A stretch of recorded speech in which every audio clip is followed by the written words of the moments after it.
Okay, so my issue with GCash is actually going 2 months right now. And I've been very patient, trying to be patient actually because nakaka-stress siya, no? And I've been trying to be patient with them kasi alam mo na, gusto ko pa rin ituloy kung ano mang process yung kailangan for me to retrieve my money, ganyan.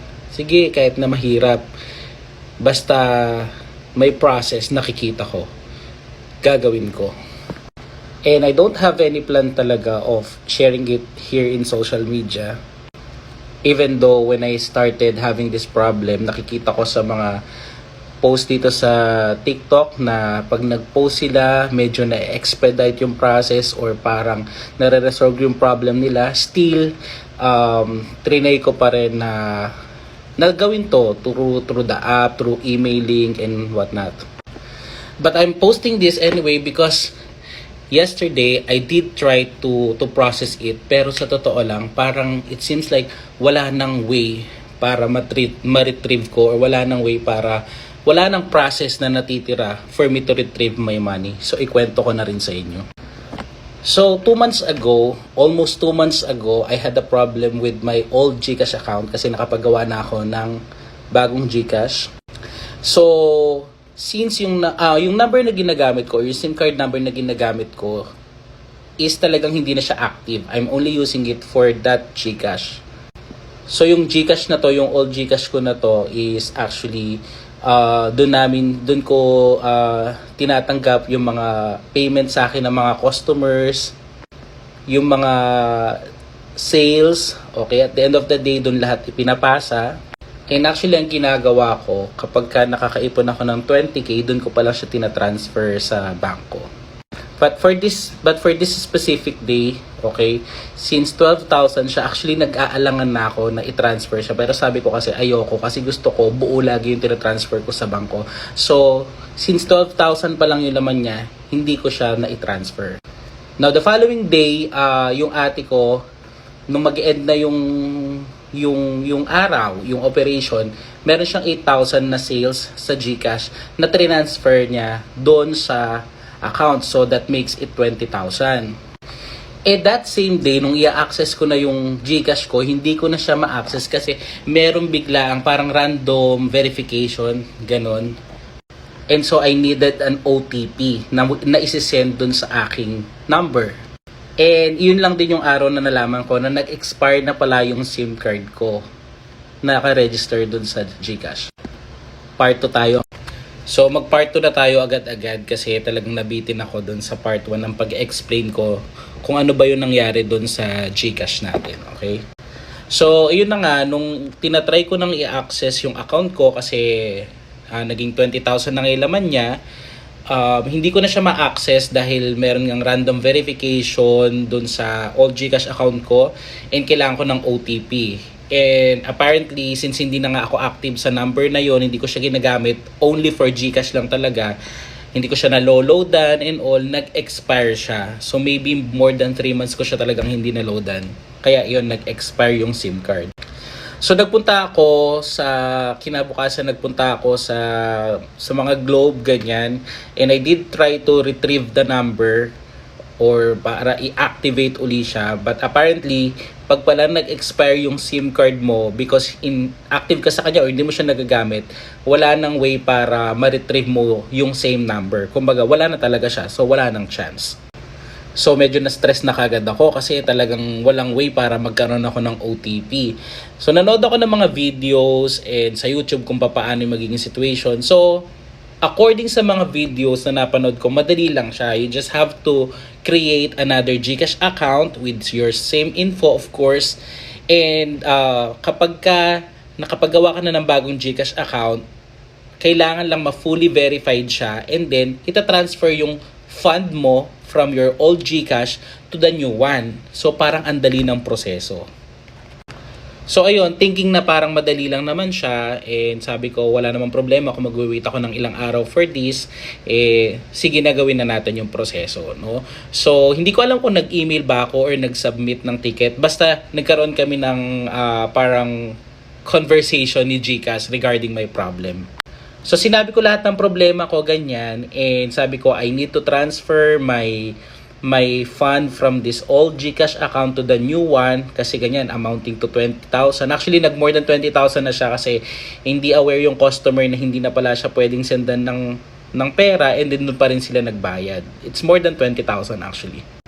Now yung reply sa akin ni GCash, in-acknowledge naman nila yung problema, but apparently they can only transfer the fund from the old GCash account to the new one kapag ka fully verified na yung bagong account ko. Kakagawa ko nga lang nun, di ba?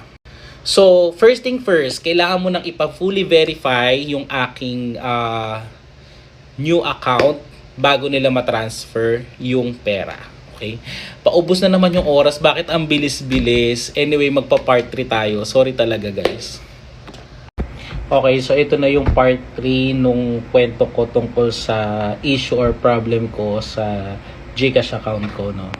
And para dun sa mga parang kino-question pa ako or parang hindi naman sa galit, no? Kino-question pa ako na bakit ko daw kinukumpara yung GCash sa ibang other bank. E-wallet yun. Okay, given na e-wallet yung GCash, but apparently, mostly ng mga ginagawa mong online transaction is halos katulad din naman nung sa bank. Like, nag-online payment ka, fund transfer, may savings din naman si GCash. Meron nga siyang credit, parang credit line na rin na tinatawag. Meron din siyang loan. So, basically, parang may similarity, no? Kaya ako naman sila nakumpara. But hindi kasi yun yung point okay? Yung issue dito is yung pera. Ang pera mo na ang hirap-hirap mong makuha. So may nag-comment din dun sa last video ko na sabi niya, madali lang naman yung proseso. Kailangan mo lang mag-submit ng ticket, ma-verify yung new account mo, and then they will transfer. While it may seem so easy, doing the process, yung mismong process, and kung gaano siya katagal magraran or mare-resolve, yun po talaga ang nakaka-stress. So madali lang, nagawa ako ng panibagong account, and then nag-undergo ako sa process ng verification, and mabilis lang siya, nasubmit agad yung ticket. Pero yung problema is yung kung gaano katagal na verify yung new account ko. And hindi lang siya basta-basta, ang dami nilang hinihingi. Information of course, nakailang bigay uli ako, pictures, IDs and all. Basta lahat ng hinila, binibigay ko. The thing is, sa isang araw, pwedeng isang beses lang sila magre-reply sa email ko, or madalas hindi din sila nagre-reply. So yung proseso lang ng pagbe-verify ng new account ko, guys, inabot siya ng more than 30 days, more than a month akong naghintay para lang ma-verify yung bagong account ko. So, imagine the hassle and stress. Kasi nga, 20,000, marami akong pwedeng paggamitan ng pera na yun. More than 20,000 actually. And, nung medyo na hopeless na ako kasi sobrang tagal nga ng proseso, ganyan, iniisip ko magpunta sa parang main office nila or physical office nila. The thing is, kahit anong search ko sa Google, sa TikTok, walang lumalabas na physical office na pwede kang mag-complain or magpunta.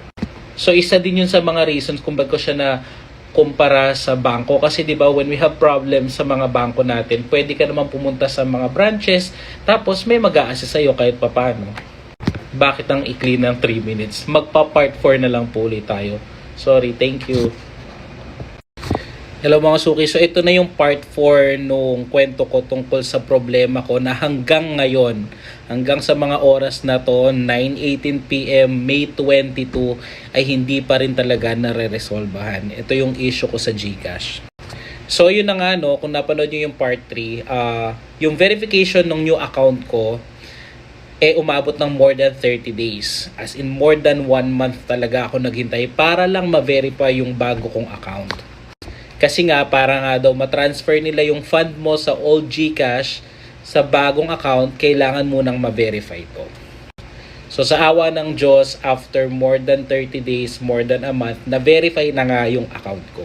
So parang medyo napanatag na ako kasi nga, yun lang naman yung kailangan para matransfer nila yung more than 20,000 kung natitira pang pera sa old account dun sa new one. Ito na ngayon yung nakaka-stress lalo, mga suki.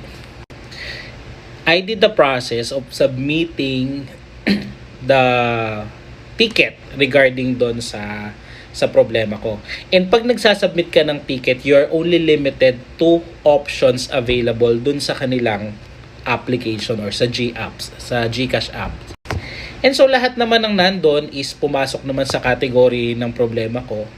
Ang problema or ang issue naman ngayon mga suki, lahat ng information needed, even yung mga pictures, attachment, selfie with the ID, affidavit, lahat sinesend ko. And kapag sinesend ko na or sinasubmit ko na yung pag sinasubmit ko na yung ticket, hindi siya nagpo-push through. Bakit? Number one issue, ilagay ko daw yung email address na registered sa dati kong GCash account. Which is, iyon naman talaga ang nilalagay ko. Wala akong ibang nilalagay na GCash. Na email. Pangalawa, dun sa part na hinihingi nila yung last 4 digits ng card, kasi yung ibang may mga GCash na may mga GCash account, meron din silang GCash card pero hindi ako kumuha nun. And hinihingan nila ako ng last 4 digits paulit-ulit, iyon yung error message. And may option nga doon na pwede mong ilagay na NA kapag wala ka naman talaga and wala naman talaga akong card ng GCash. Pero guys, hindi pa rin tinatanggap yung NA. They keep on asking for the last 4 digits. So ano na?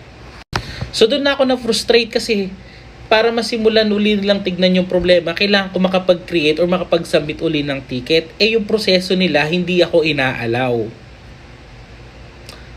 Bitin ng 3 minutes. Part 5 tayo. Sorry talaga. So yun na nga mga suki, meron akong isang remaining na open ticket sa kanila, and hopefully kahit na hindi related dun yung pinaka reason para sa ticket na yon, and in-emphasize ko din naman, nag-follow up message ako dun sa ticket, nag-email uli ako, and dinitalye ko uli yung mga problema ko, and in-attach ko uli yung mga requirement para sa pagto-transfer ng pera. Hopefully naman talaga, ma-resolve na siya. Pero kasi I think 2 days ago, 3 days ago ko ginawa yon. And hanggang ngayong araw na to, wala pa rin talaga. Kanina may na-receive akong text sa kanila na na-receive nga doon nila yung concern ko. So, ayun, yun lang yun. Ang catch, yung 20,000 mahigit ko, nandun pa rin sa old account. Sitting in my old account.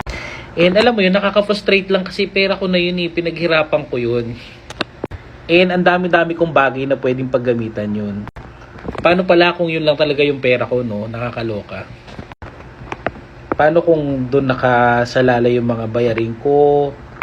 O kaya man kung yun talaga yung budget ko para sa pagkain. Sa more than a month, going 2 months na actually na paghintay ko para makuha yung pera na yun, siguro sobrang payat ko na. Kasi nga hindi talaga ako makakabili ng pagkain kung yun lang yung pera ko. So ayun lang, GCash. Kahit papaano naman, no, bilang mga users nyo kami, definitely yung business nyo, kahit papano, malaki yung part na ginagampanan namin mga users. Kaya kayo nakakapag-create din ng income para sa kumpanya nyo. And hopefully, kung may mga ganitong problema na hindi naman din talaga maiiwasan, sana mas maging madali yung proseso. Una sa lahat, pera namin to, hindi namin to inuutang sa inyo. Nakaka-frustrate lang kasi pera mo na pinaghirapan, hirap na hirap ka pa rin gamitin. Sa totoo lang, kapag natapos tong GCash issue ko na to with them, o yung pag nakuha ko na yung pera ko, talagang baka hindi na ako mag-GCash or hindi ko na talaga siya gagamitin. Meron na lang kami isang ititira na account kasi yung mga customer namin, madami talaga GCash user siguro doon. Pero personally, hindi na para gamitin ko talaga yung GCash. So yun lang mga suki. Ang haba, ang dami ng video na to. Sana meron kayong natutunan. And ingat-ingat na lang din. Personally, I won't suggest you guys putting so much money sa mga GCash nyo. Kasi pag nagkaroon ng problema, hindi natin sure kung gaano kabilis mareresolbahan. One final message, GCash, ibalik nyo na yung pera ko. Okay? Sumasakit na yung ulo ko sa inyo. And sa totoo lang, ang dami-dami pang may issue sa GCash. Nakikita ko, may mga nagko-comment din dito. So, good luck sa inyo. Sana maayos nyo na rin yan. Yun lang. GCash, ano na.